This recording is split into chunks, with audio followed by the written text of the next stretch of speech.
England star batsmen Harry Brook శ్రీలంకపై చెలరేగాడు. Third వన్డేలో భారీ సెంచరీతో శ్రీలంక బౌలర్లను ఊచకోత కోశాడు.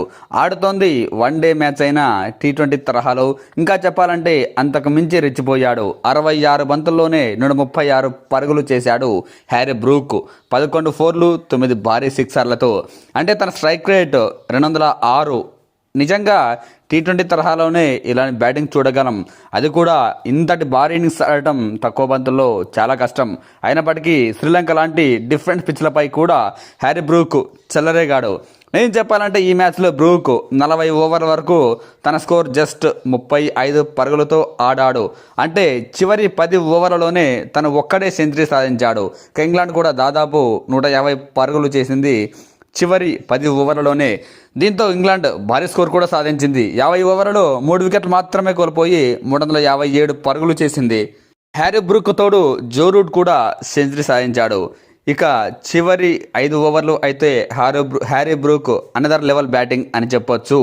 49వ ఓవర్లో అయితే 18 పరుగులు, 48 ఓవర్లో 22 పరుగులు, 47 ఓవర్లో 18 పరుగులు, ఇలా చెలరేగిపోయాడు.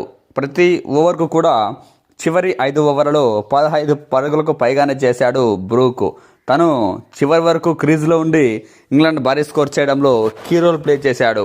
నిజంగా వరల్డ్ కప్కు ముందు ఇంగ్లాండ్ టీం ఒకవేళ బ్రూక్ను కనుక సెలెక్ట్ చేసి ఉంటే ఆ టీంకు ఇది అతిపెద్ద ప్లస్ పాయింట్. ఎందుకంటే వరల్డ్ కప్ జరిగేది కూడా ఇదే శ్రీలంక పిచ్లపై. కనీసం ఇంగ్లాండ్ కొన్ని మ్యాచ్లైనా అక్కడ ఆడాల్సి ఉంటుంది, ఇదే ఆడుతుందేమో. ఇక భారీ టార్గెట్ కావడంతో శ్రీలంకకు ఈ మ్యాచ్లో ఓటమి తప్పలేదు. శ్రీలంక 46.4 ఓవర్లలోనే 304 పరుగులకు ఆల్అవుట్ అయింది. ఆ జట్టులో రట్నాయకే సెంచరీ సాధించిన శ్రీలంకను ఓటమి నుంచి మాత్రం కాపాడలేకపోయాడు.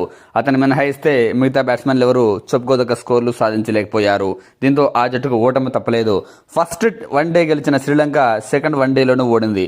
ఇప్పుడు ఈ వన్డే కూడా ఓడిపోవడంతో శ్రీలంక సొంత గడ్డపైనే వన్డే సిరీస్ను 2-1 తేడాతో కోల్పోయింది. అటు ఇంగ్లాండ్ ఫస్ట్ వన్డే ఓడిపోయిన సెకండ్, థర్డ్ వన్డేలో గెలిచి వన్డే సిరీస్ను కైవసం చేసుకుంది వరల్డ్ కప్కు ముందు.